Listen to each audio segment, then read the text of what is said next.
যে ডিসক্রিটে আলোচনা করবো, তো এটা হচ্ছে the condition for saying A signal is periodic. সেটা হচ্ছে ডিসক্রিটের জন্য। তাহলে একই রুল, তো রুল তো সেমই হবে, ওর ক্ষেত্রে শুধু টি ছিল, এর ক্ষেত্রে স্মল এন হবে। দুটো জায়গায় চেঞ্জ হবে, একটা হচ্ছে স্মল টির বদলে স্মল এন হবে, একটা হচ্ছে টি এর বদলে ক্যাপিটাল এন হবে। তাহলে বোঝা গেল, এন হচ্ছে পার্টিকুলার একটা পয়েন্ট অফ টাইম, যে টাইমের পর আর কি রিপিট হচ্ছে। আর N must be integer, N must be minimum integer, মানে মিনিমাম কত টাইমের পর রিপিট হচ্ছে।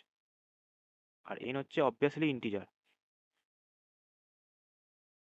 এন কখনো ফ্র্যাকশনাল কোনো ভ্যালু হবে না, যে 0.5 ওরকম টাইপের কিছু হবে না। N must be integer.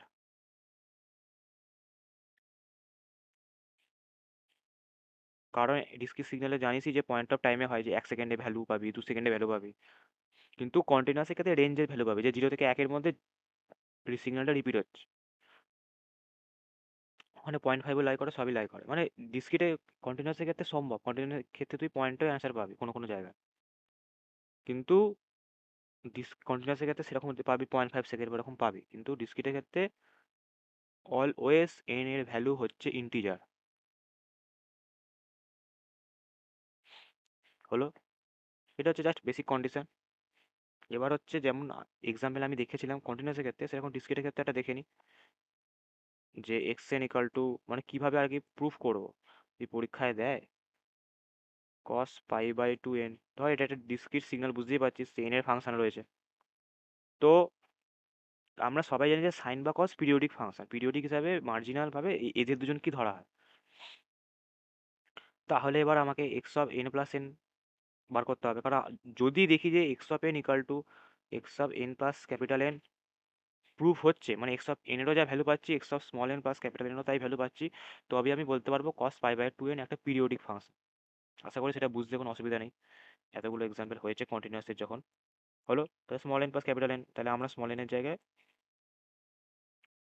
Small N plus capital N বসিয়ে দেবো, pi by 2 small N plus capital N.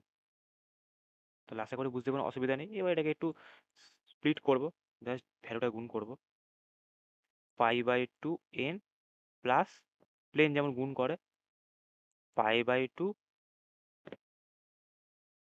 Capital N, এরকম একটা সিগন্যাল হলো। এবার তোরা ভালো করে দেখতে পাচ্ছিস যে যদি আমাকে x of small N plus capital N থেকে এক্স অফ এন আনতে হয় এবং এই ইকুয়েশনটাকে প্রুফ করতে হয়, তাহলে এই ভ্যালুটাকে নয় 0 হতে হবে, না হলে 2 পাই হতে হবে। দুটোই কন্ডিশন হতে পারে, নয় পুরোপুরি 0 হয়ে যাও, তাহলে cos পাই বাই 2n ফিরে পাবো, আর না হলে 2 পাই হও। এবার সাধারণত 0 হয় না, সাধারণত 0 হয় না, কারণ এটা যদি 0 হয়ে যায় তাহলে তো n এর ভ্যালু কিছুই পাওয়া যাবে না। সেই কারণে এটা কখনো 0 হবে না, অলওয়েজ 2 পাই হবে। 0 অথবা 2 পাই, যে কোনো একটা, কিন্তু অলওয়েজ 2 পাই হবে। এবার কেন 2 পাই হবে সেটা, তাহলে এটাকে 2 পাই হতে হবে। এবার 2 পাই কেন হবে, কেন 0 হবে না? 0 সাধারণত হয় না, 0 হবে না বললে 2 পাই হবে। এবার 2 পাইটাও বা আমাকে কি করে হেল্প করবে x of small N plus capital N থেকে এক্স অফ এনে ফিরে যেতে, সেটা দেখে নে।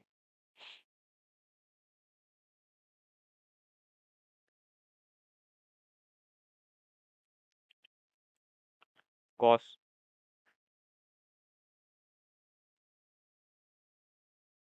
হলো, তাহলে যদি আমি পাই বাই 2 ক্যাপিটাল এন এর জায়গায় 2 পাই বসাই, তাহলে আমাদের এই ইকুয়েশনটা হচ্ছে, মানে এই ফাংশনটা হচ্ছে cos pi by 2 small N plus 2 pi. এবার আমরা এই প্রপার্টিটা জানি যে sine 2 pi plus theta equal to sine theta, অথবা cos 2 pi plus theta equal to cos theta.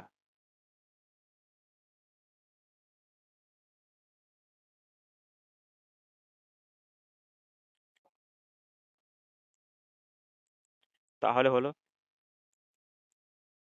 Sign 2 pi plus theta হচ্ছে সাইন থিটা, তেমনি কস 2 পাই, এটাকে থিটা মনে কর, cos 2 pi plus theta equal to cos theta. হলো, তাহলে আমরা proof করে ফেললাম যে কস পাই বাই 2n হচ্ছে পিরিয়ডিক। এবার হচ্ছে আমরা যে N pi by two N এর ভ্যালু 2 পাই ধরলাম, সেখান থেকে আমরা ক্যাপিটাল এন পেয়ে যাব, যেটা হচ্ছে আমাদের পিরিয়ড।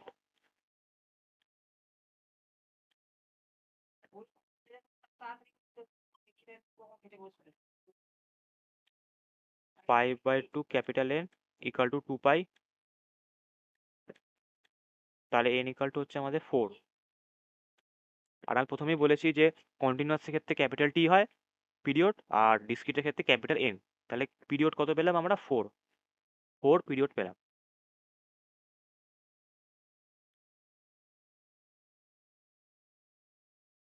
হলো? তাহলে আমরা এখন এন এর ভ্যালু পেয়ে গেলাম, যে এই সিগন্যালটার জন্য cos pi by two N এর জন্য পিরিয়ড কত।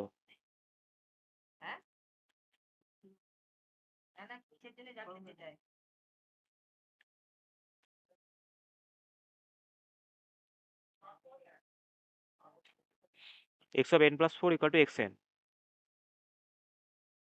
তাহলে বোঝা গেল, আমরা তাহলে পিরিয়ডিকও প্রুভ করে ফেললাম, আবার এন এর ভ্যালুও পেয়ে গেলাম। তাহলে বোঝা গেল। এবার আরেকটা জিনিস যেটা বলা উদ্দেশ্য, যে ডিসক্রিটের ক্ষেত্রে একটা স্পেশাল কন্ডিশন আছে, যে কখন সিগন্যালটাকে ডিসক্রিট বলতে পারবো। ক্যাপিটাল এন হচ্ছে আমাদের ডিসক্রিটের ক্ষেত্রে পিরিয়ড, সেটার ভ্যালু হচ্ছে আমরা যেমন কন্টিনিউয়াসের ক্ষেত্রে দেখেছি T equal to 2 pi by omega, ডিসক্রিটের ক্ষেত্রেও 2 পাই বাই ওমেগাই হয়। ডি লিখছি কারণ ডিসক্রিটের ক্ষেত্রে যেহেতু ওমেগা ডি, ডিসক্রিটে মানে ওমেগা ডি মানে ডিটা সাফিক্স ফর ডিসক্রিট। তো T equal to 2 pi by omega not আমরা দেখে এসেছি, ডিসক্রিটের ক্ষেত্রে তাই হয় 2 পাই বাই ওমেগা ডি। কিন্তু একটা টার্ম গুণ হয় কে, কে। এবার কেটা কি, কেন কে গুণ হচ্ছে? কে হচ্ছে মিনিমাম ইন্টিজার, মানে মিনিমাম একটা ইন্টিজারের ভ্যালু, যেটাকে minimum integer which make capital N to integer.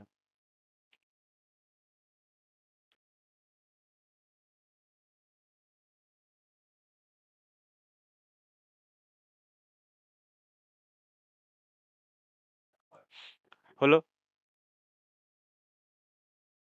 K minimum integer which make capital N to integer, মানে ধর N equal to 2 pi by omega D করে একটা সামথিং কিছু একটা ভ্যালু এলো, ধর 5/7 বা এরকম কিছু একটা ভ্যালু এলো। এবার এন এর ভ্যালু তো কখনোই ফ্র্যাকশনাল হবে না, কারণ আমি প্রথমেই বলেছি এন হচ্ছে মিনিমাম একটা ইন্টিজারের ভ্যালু, মানে এন হচ্ছে একটা ইন্টিজার হতে হবে। তাহলে এন এর ভ্যালু যদি পাই, মানে এন ইকাল টু যদি শুধু 2 পাই বাই ওমেগা ডি হতো, তাহলে ধর এন এর ভ্যালু হচ্ছে 5/7 বেরোলো, এন এর ভ্যালু 5/7 বেরোলো। তাহলে ধর এন এর ভ্যালু এরকম বেরোলো, ঠিক আছে, 5/7, এন এর ভ্যালু এরকম বেরোলো। এবার আমি কি বলেছি, এন হচ্ছে ইন্টিজার হতে হবে, তাহলে 5/7 তো ইন্টিজার নয়, তাহলে একে ইন্টিজারে কনভার্ট করতে হবে, সেইটাই কে এর কাজ। তাহলে এর সাথে মিনিমাম কত গুণ করলে এনটা ইন্টিজারে কনভার্ট হয়ে যাবে? 7। কারণ একমাত্র 7 গুণ করলে এই 7 7 কেটে যাবে, এন এর ভ্যালু 5 হয়ে যাবে। তাহলে কে কত হলো? কে হচ্ছে এখানে 7। কে এর ভ্যালু তোদের জানতে চাইবে না, তোদের এন এর ভ্যালু জানতে চাইবে, কিন্তু কেটা গুণ করার কারণ হচ্ছে এটা, কারণ এন হচ্ছে ইন্টিজার হতে হবে, অলওয়েজ এন ইন্টিজার, কোনো সময় ফ্র্যাকশনাল হলে হবে না। তাহলে শুধু 2 পাই বাই ওমেগা ডি করার জন্য যদি আমাদের ভ্যালু আসে, ধর N equal to 2 pi by omega D শুধু হলো, কে গুণ করছি না, কন্টিনিউয়াসের মধ্যে 2 পাই বাই ওমেগা ডি নিয়ে ভ্যালু এলো 5/7, কিন্তু আমি তো বলেছি ইন্টিজার হতে হবে, তাহলে 5/7 তো ইন্টিজার নয়, ফ্র্যাকশন, সেই কারণে ওকে ইন্টিজারে কনভার্ট করতে হবে, সেইটাই কে এর কাজ, সেই কারণে কেটা গুণ করা হয়।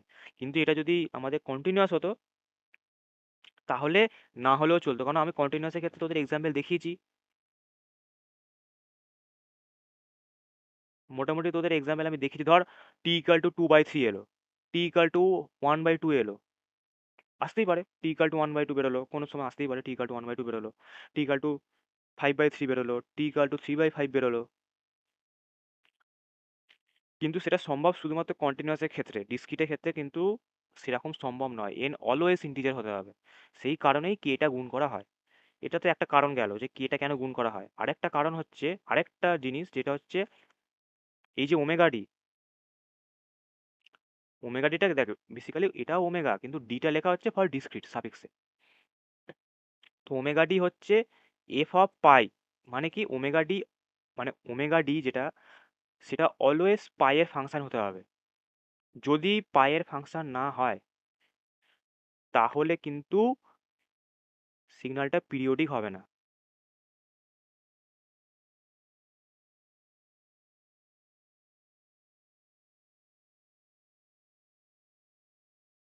তাহলে বোঝা গেল, যদি ওমেগা ডি, সরি এটা যদি না হয় আমি তাহলে এটা ক্রসই দিচ্ছি, ঠিক আছে। যদি ওমেগা ডি এফ অফ পায়ের ফাংশন হয় তাহলেই পিরিয়ডিক হবে, না হলে হবে না। তাই এটা ম্যান্ডেটারি কন্ডিশন পিরিয়ডিকের জন্য। যদি তোকে পিরিয়ড বার করতে দেয় তাহলে আগে তো সিগন্যালটাকে পিরিয়ডিক হতে হবে। যদি পিরিয়ডিকই না হয় তাহলে পিরিয়ড কি করে পাবে? সেই কারণে তোদের প্রথম দেখার কাজ হচ্ছে ডিসক্রিটের জন্য, কন্টিনিউয়াসের জন্য নয়, ডিসক্রিটের জন্য। কন্টিনিউয়াসের ক্ষেত্রে তোরা নিজেরাই দেখেছিস যে একটা এক্সাম্পল করেছিলাম যেখানে ওমেগাটিটা পায়ের ফাংশন নয়, বেসিক নর্মাল। তোদের ধর একটা কন্টিনিউয়াসে যদি এক্সাম্পল দেয় কস টু টি বা সাইন থ্রি টি, সেখান থেকে তোরা একটা ভ্যালু পাবি, সেটা ইন্টিজারে হতে পারে বা কোনো ফ্র্যাকশানে হতে পারে। সেটা কন্টিনিউয়াসের ক্ষেত্রে সব অ্যালাও, কন্টিনিউয়াসের ক্ষেত্রে ওরকম কোনো নিয়ম নেই, কন্টিনিউয়াস সিগন্যালের ক্ষেত্রে ওরকম নিয়ম নেই। কিন্তু ডিসক্রিটের ক্ষেত্রে omega D must be function of পাই। যদি সেটা না হয় তাহলে পিরিয়ডিক হবে না। এবার হচ্ছে কেন পায়ের ফাংশনই হতে হবে, পাই না হলে হবে না কেন? ধর একটা এক্সাম্পল দেখাচ্ছি, এক্সাম্পল ভাবে নয়, আমি জাস্ট একটা র্যান্ডাম এক্সাম্পল দিচ্ছি। ধর n ইকাল টু 2 পাই, এবার ওমেগাটির ভ্যালু ধর পায়ের ফাংশন নয়, নর্মাল একটা ইন্টিজার 3, 3 পাই নয়, শুধু 3। এটা হচ্ছে ওমেগাডি আমাদের। তাহলে ওমেগাডি পায়ের ফাংশন হলো না, নর্মাল একটা ইন্টিজার হলো 2 পাই/3, তাহলে এটা একটা ফ্র্যাকশন। এবার তুই মিনিমাম একটা ইন্টিজার গুণ করতে হয়, 2 পাই/3 হচ্ছে একটা ফ্র্যাকশন, তাহলে মিনিমাম একটা ইন্টিজার গুণ করতে হয় এনকে ইন্টিজারে কনভার্ট করার জন্য। এবার আমি 3 গুণ করলাম, তাহলে 3 কেটে গেল। এবার তোরা ভাবলি যে এন তো ইন্টিজারে কনভার্ট হয়ে গেল, কখনোই না। 2 পাই নিজেই একটা ফ্র্যাকশনাল ভ্যালু। কেন? কারণ পায়ের ভ্যালু হচ্ছে 22/7। তাহলে দেখ, 3 দিয়ে গুণ করার পর 3 কেটে যাওয়ার পরেও সে ফ্র্যাকশানই রয়েছে, কিন্তু এন মাস্ট বি ইন্টিজার। সেই কারণে ওমেগা ডি অলওয়েজ পায়ের ফাংশন হতে হবে। যদি পায়ের ফাংশন না হয় তাহলে এরকম ইন্টিজার দিয়ে গুণ করার পরেও ফ্র্যাকশানই থেকে যাবে। কিন্তু যদি পায়ের ফাংশন হতো তাহলে এই জিনিসটা এরকম হতো, যদি পায়ের ফাংশন হতো তাহলে জিনিসটা এরকম হতো, 3 পাই, শুধু 3 না হয়, তাহলে পাই পাই কি কেটে যেত। এবার 3 দিয়ে তুই গুণ কর না মিনিমাম ইন্টিজার কে, কারণ দেখ 2 পাই/3 পাই, পাই পাই কেটে গিয়ে 2/3 হলো, এখনও কিন্তু ইন্টিজারে কনভার্ট হয়নি এন। তাহলে কে এর কাজ হচ্ছে কি ইন্টিজারে কনভার্ট করা। 3 দিয়ে গুণ করলাম, 3 কেটে গেল, তাহলে এন এর ভ্যালু দাঁড়ালো 2। তাহলে এখন এন কিন্তু ইন্টিজারে কনভার্ট হয়ে গেছে।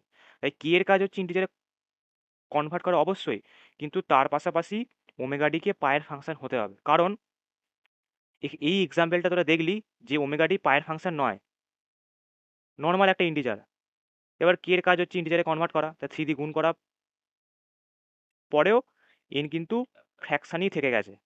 কে এর কাজ হচ্ছে নিচে যে ভ্যালুটা লেখা আছে সেটা দিয়ে গুণ করে একে ইন্টিজারে কনভার্ট করা। তাহলে কে এসছে যে আচ্ছা 2 পাই/3 আছে, তাহলে আমি 3 গুণ করলে 2 পাই হয়ে যাবে। কে 3 গুণ করে দিল, 2 পাই হয়ে গেল, কিন্তু 2 পাই নিজেই একটা ফ্র্যাকশন, এখনও ইন্টিজারে কনভার্ট হলো না, তাহলে সিগন্যালটা পিরিয়ডিকও হলো না। সেই কারণে শুধু কে এর ভূমিকা নয়, ওমেগাডিকেও পায়ের ফাংশন হতে হবে। ওমেগাডি যখন পায়ের ফাংশন হবে তখন পাই পাই কেটে যাবে, তখন যদি কে গুণ করে ইন্টিজারে কনভার্ট হয়ে যাবে, তাহলে ওমেগাডিও গুরুত্বপূর্ণ ভূমিকা আছে। তাহলে বোঝা গেল। চল নেক্সট ভিডিও দেখা হবে, bye bye. If I make you crazy, just take it easy.